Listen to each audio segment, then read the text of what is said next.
Well, thanks for joining me. It's a pleasure to be in Chris Bowen's electorate at Smithfield at the largest industrial estate in the Southern Hemisphere.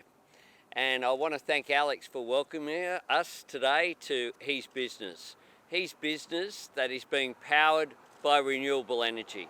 Enough renewable energy together with offsets to make sure that this factory is operating more efficiently, more productive, and without emissions, without adding to the problems of climate change.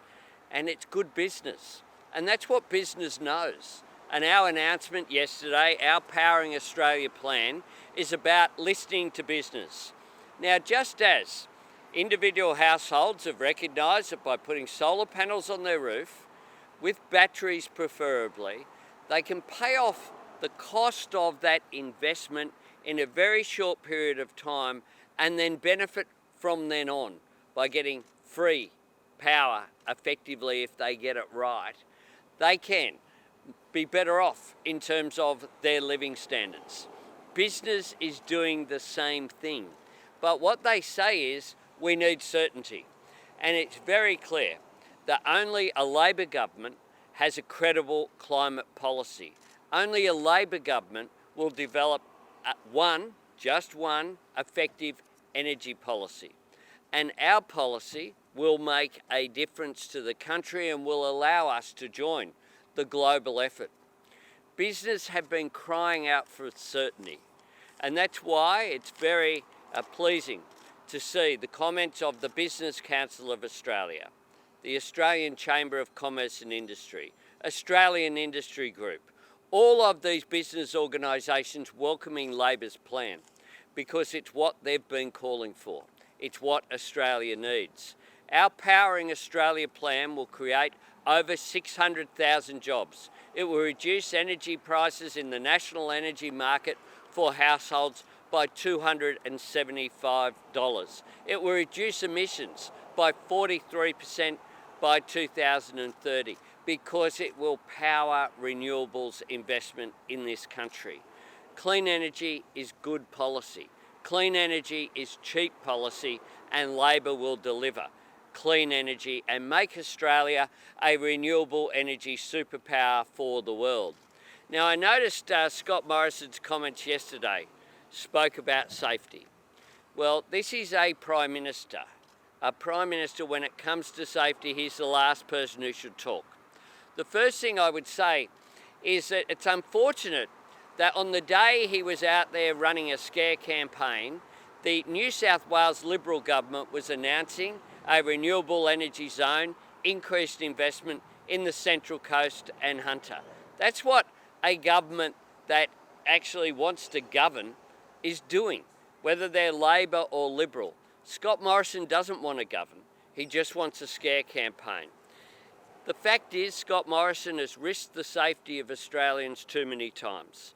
He risked the safety of Australians by not securing enough vaccines. He risked the safety of Australians by not having purpose-built quarantine. He risked the safety of Australians for ignoring the warnings about the ongoing bushfire crisis that was coming during the summer of 2 years ago, and then went missing in action when what was required was leadership.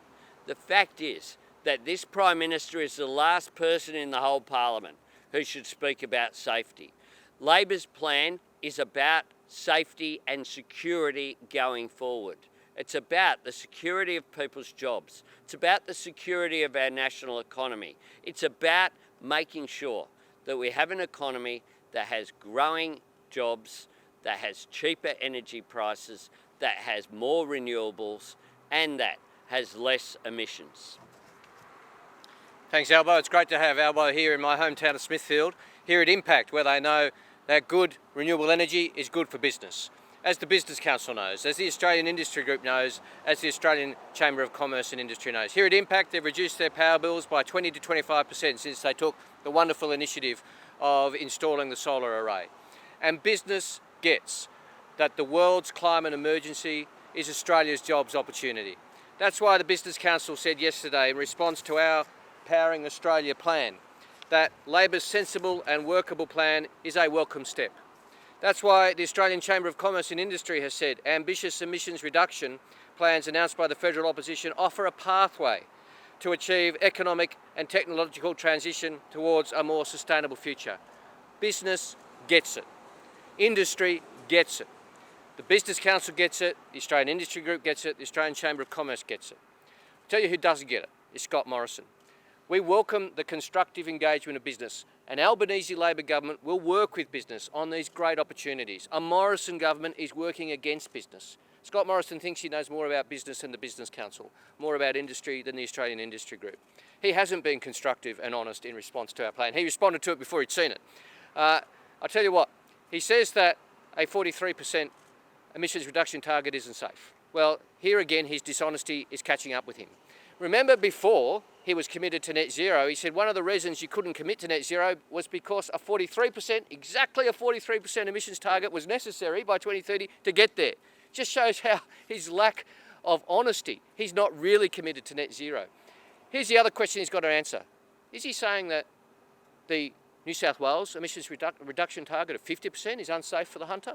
Is he saying that Premier Marshall's emissions reduction target of 50% is unsafe, or Premier Gutwin's of 100%?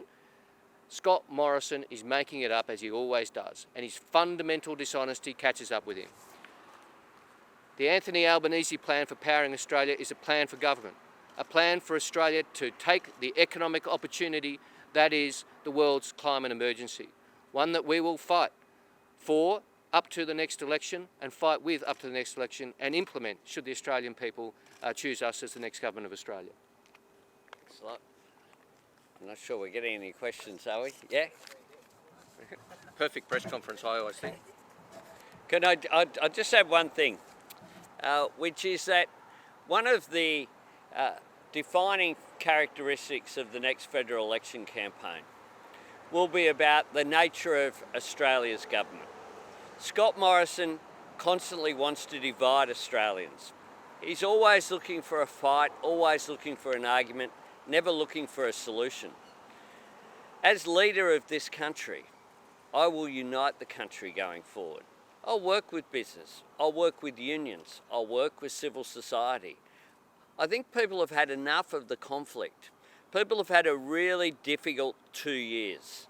And what they want is a government that puts that behind them. The only way to put that behind them is to put Scott Morrison's government behind them and elect a Labor government. Because it's only a Labor government that will seek to work with business, with unions, with the community in Australia's long-term national interest.